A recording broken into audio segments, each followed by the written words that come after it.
This amazing man is Mr. Donald Trump, and I would like for you all to please put your hands together and give a warm, warm welcome that we are so honored for Mr. Trump to be here with our families.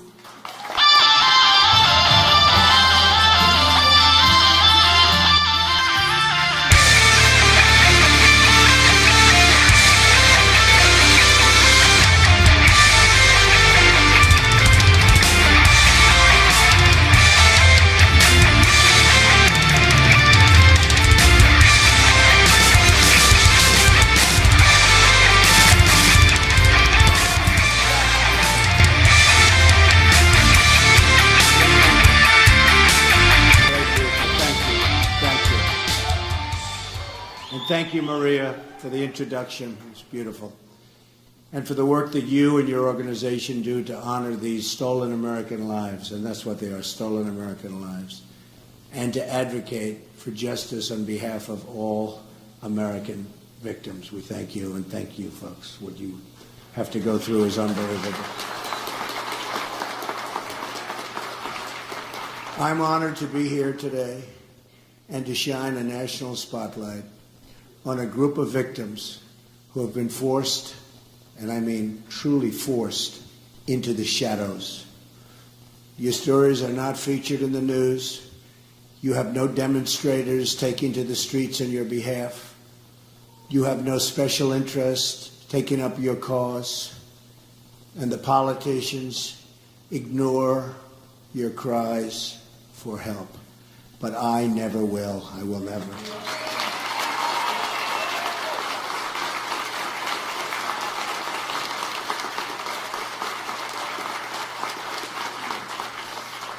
And I've known many of you for a long time now. It seems like a long time, but I'm still here and you're still here, right? I'm still fighting. I've met many incredible people during the course of this campaign, but nothing has moved me more deeply than the time I've spent with the families of the Remembrance Project. The folks in Remembrance, by the way, are doing such an incredible job.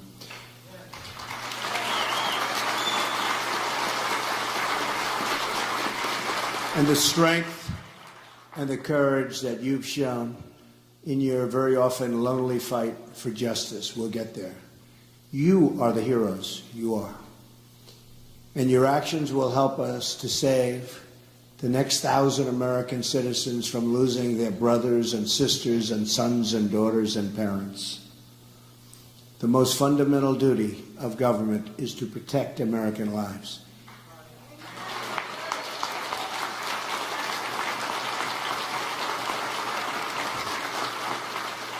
Anyone who fails to understand this is not fit to hold public office.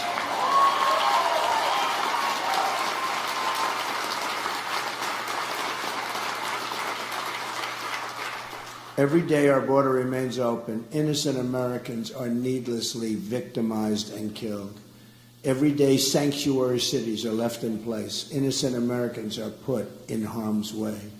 Every day we fail to enforce our laws. In a day, and this is absolutely happening all the time, is a day when a loving parent is at risk of losing their child.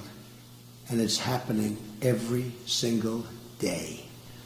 All across this country, dining room tables have an empty seat at the family table because our government abandoned its duty and failed to enforce its basic laws. There are a lot of numbers in the immigration debate. I've been talking about it for a long time. And obviously people agree with me because you see what's happening, you see the numbers, you see the polls, you see what's going on at the rallies. A lot of people agree with me. Almost, it seems everybody agrees. You almost say, what's not to agree with? But let me give you what's not to agree with. But let me give you the most important number of all. That most important number of all is the number of American lives that is acceptable to lose in the name of illegal immigration. Let me tell you what that number is. 0, 0.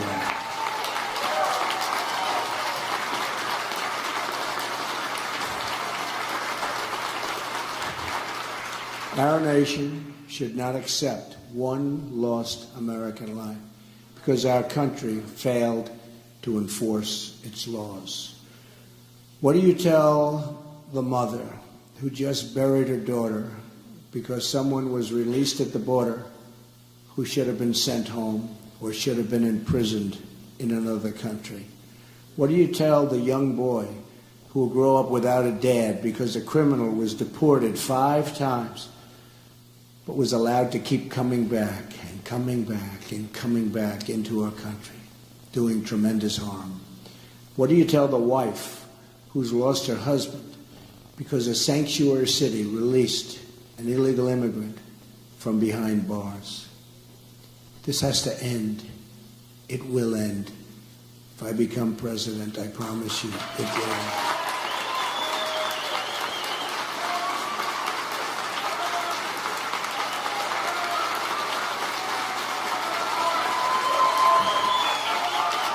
Thank you.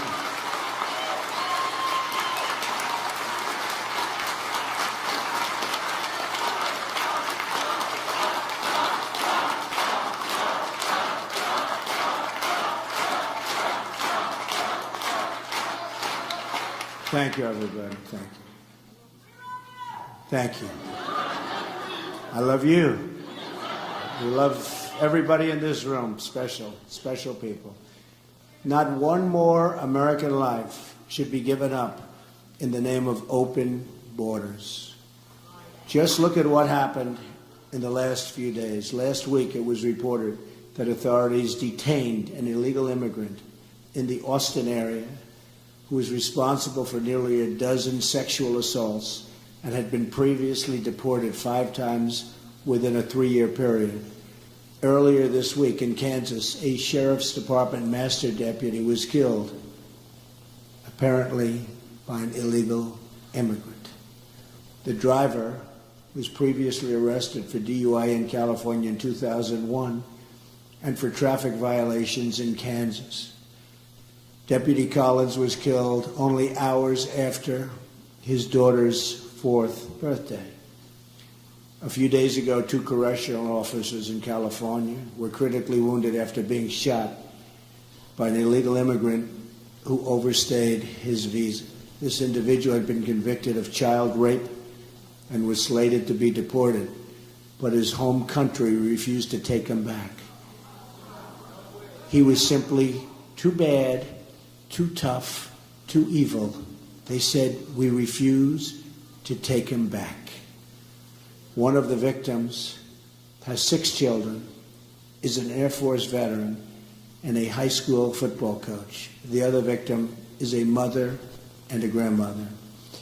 When Hillary Clinton was Secretary of State, the matter of this country, and think of this, matter of this country refusing to take back their deported citizen came before Hillary Clinton's desk, oftentimes, many times. But she failed to take forceful action and ignored the federal law requiring her to suspend visas to countries that don't take back their citizens. She didn't want to get involved. Politicians. According to a report from the Boston Globe, from the year 2008 through 2014, nearly 13,000 criminal aliens were released back into U.S. communities because their home countries would not take them back. They were too tough, they were too angry, they were too evil. They don't want them back. And we don't force them back. We want to be nice people, and we want to be nice and politically correct, and they're all roaming the streets. Most of these 13,000 releases occurred on Hillary Clinton's watch. She had the power and the duty to stop it cold, and she didn't. Now my opponent will never meet with you. Never meet with you. No interest. You know that because you've been trying for a long time. Years. They've been trying for years. She will never hear your stories. She will never share your pain. She will only meet with the donors and the special interests and the the open border advocates. Her plan calls for total amnesty in the first 100 days, which means Obamacare, Social Security, and Medicare for illegal immigrants. Her plan calls for catch and release on the border, sanctuary cities, ignoring visa overstays, closing detention centers, and a virtual end to immigration enforcement in the United States of America. Hillary Clinton has even announced that she plans to go around Congress and implement amnesty by executive order, violating our Constitution and putting the entire nation in grave peril. Hillary Clinton is the person, and I mean the first person, to ever run for the presidency of a country effectively proposing to abolish the borders around the country that she's supposed to be representing. But the media doesn't want you to know that. So they'll never ask her any questions about her plan. Won't be talked about at the debate, which is going to be a very interesting period of time.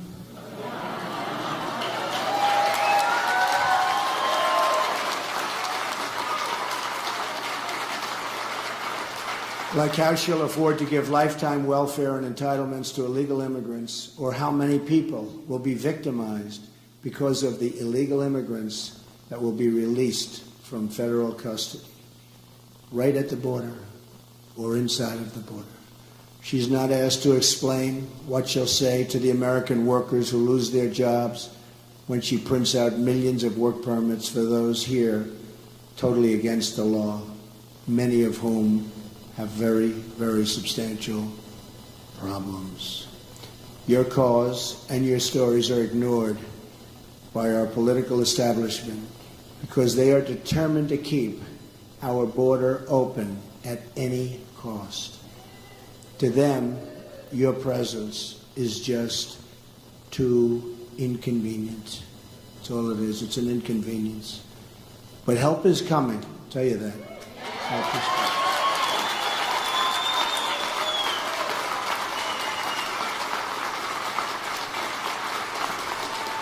On November 8th, we're going to win the White House.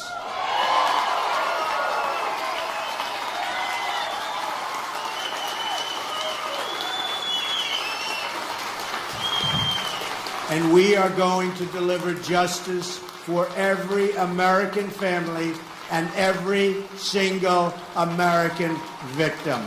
You know what that means. You know what that means. Together, we will save American lives and prevent the next 1,000 American parents from suffering the same fate as the people in this room today. Their loved ones will not have died in vain, believe me. They will not have died in vain. Since 2013 alone, think of this. Since 2013, the Obama administration has allowed 300,000 criminal aliens to return back into the United States and its communities. These are individuals encountered or identified by ICE, but who were not detained or processed for deportation. According to the federal government's own data, there are more than 2 million convicted criminal illegal immigrants inside of the United States right now. 2 million. Then we wonder, why do we have such crime? Why do we have such violence? And this is true violence. This is violence like most people have never even heard of before. However, this figure does not include the many individuals who have committed crimes but escaped justice, fled the jurisdiction, or were otherwise never caught. And many of the folks are in that position where you even sometimes know who they are, and yet they're never caught. We're going to catch them. We're going to catch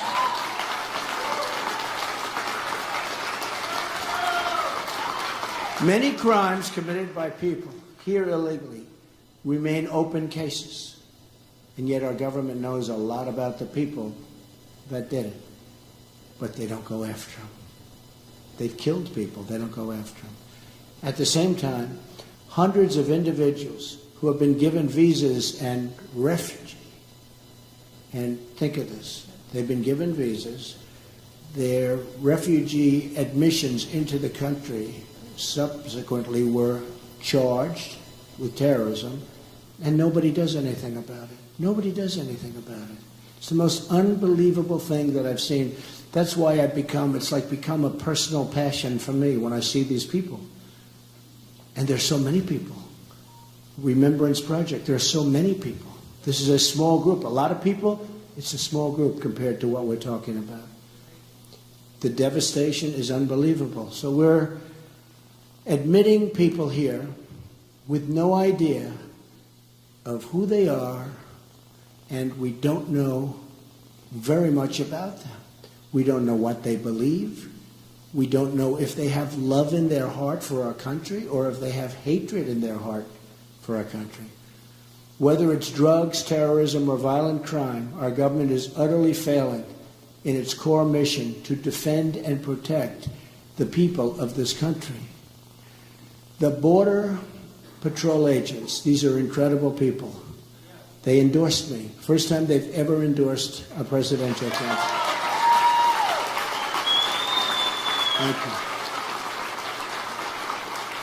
They've warned that Hillary Clinton's plan would put the entire country in grave danger. I fully understand that.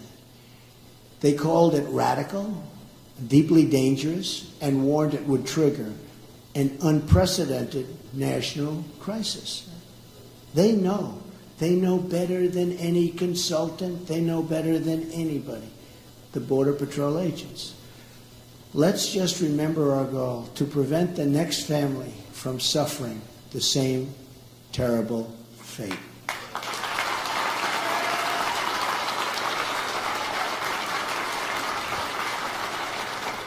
That is what is at stake in this election. So I am now going to invite some of the bravest people I know, and I mean that 100%, to come up here and speak. Let's start maybe from this side. We've picked 5 families, and if you could say a few words. So how about we start over here? Come on. Perfect. Thank you. Thank you, everybody. Thank you so much. Thank you so much for being here. My name is Laura Wilkerson. Our son Joshua was killed in 2010. He was brutally beaten, tortured, strangled to death, and then his body was set on fire. We sent out letters to every presidential candidate on the Republican side, and the only one we got back was from Mr. Donald Trump. He's really given us a voice.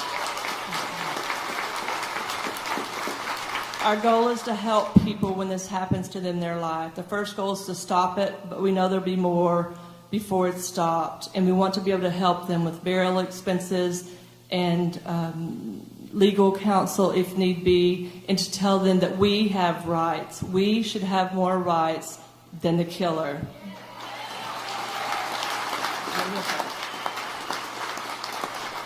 I also just want to say that if we are all deplorables, we are doing something right.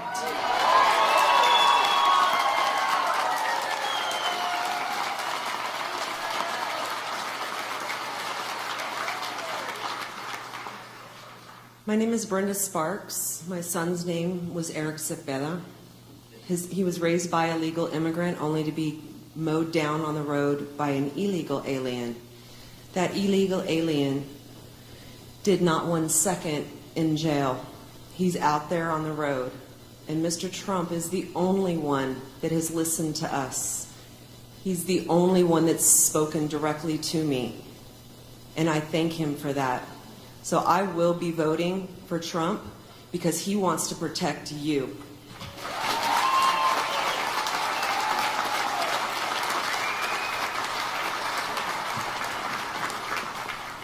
My name is Julie Golvach, and my son Spencer in the Following new developments out of Philadelphia this hour as well. There's an ambush.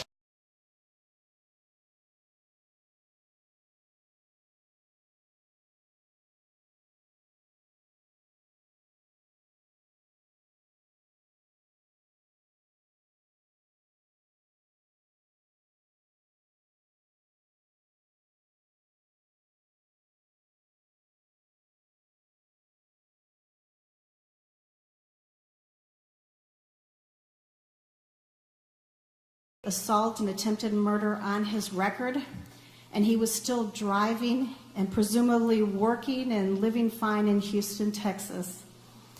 Fortunately for our family, a sheriff's deputy came at the end of the shooting spree and put an end to the shooting spree and to the illegal alien so he could continue on with what he was doing. So, thank you very much.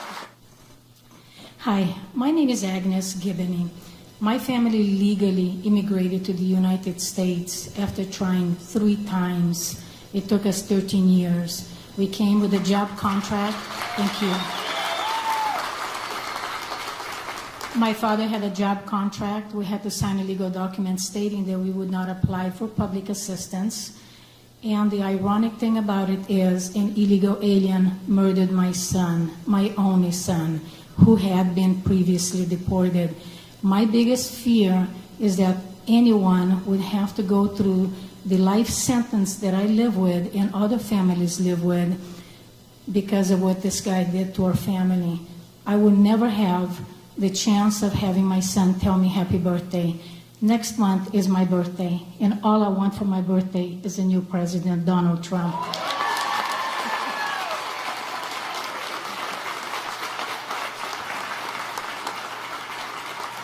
Hello, my name is Juan Pina, and my daughter Christy had just turned 14 years old when they found her murdered in Artichokeville in Castroville, California.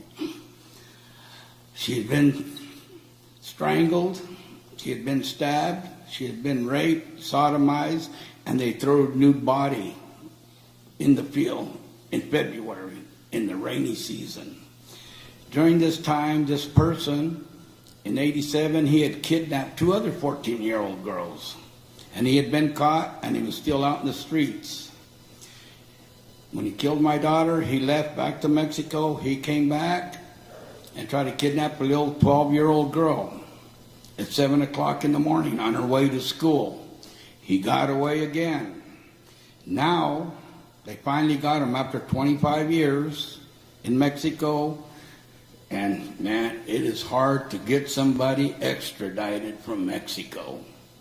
They asked me what I thought about the relations with Mexico and the United States, and I told them it's great if you're dealing with tomatoes and bell peppers, but other than that, it's nothing. But I thank everybody for being here, and I got you here. And I come from a sanctuary city. Thank you. Thank you very much. These are a few of the stories. There are thousands of these stories, and we have to work very hard, and we have to be very smart. These are truly wounded families, and sadly, they'll never be the same. I spoke to some of the families we met for an hour backstage, and I said, does it get better with time? And they actually said, it doesn't, and sometimes it gets worse with time, which is something that's incredible. So I just want to thank all of the folks. It's great, brave people. And they're representing a lot of other people, a lot of thousands and thousands of people where similar things have happened. And I think I'd like to ask maybe Maria to come back up, and we're going to ask her to say a few words. Thank you, Maria.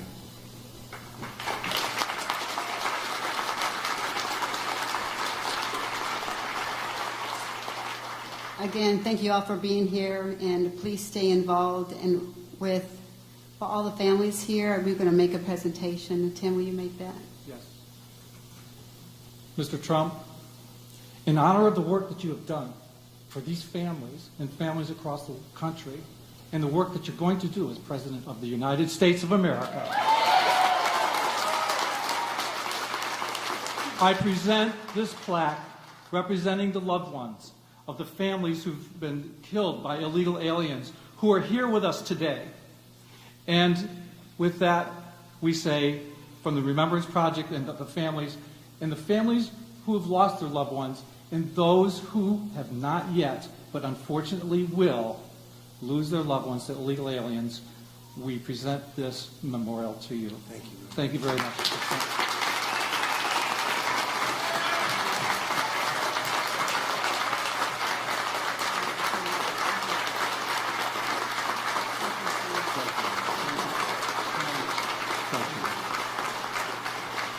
Well, thank you very much, folks, and I really appreciate it. And to these unbelievably strong and brave people, we will fight and we will win. And again, I say, your loved ones will not have died in vain, believe me. Okay? Thank you, everybody. Thank you very much.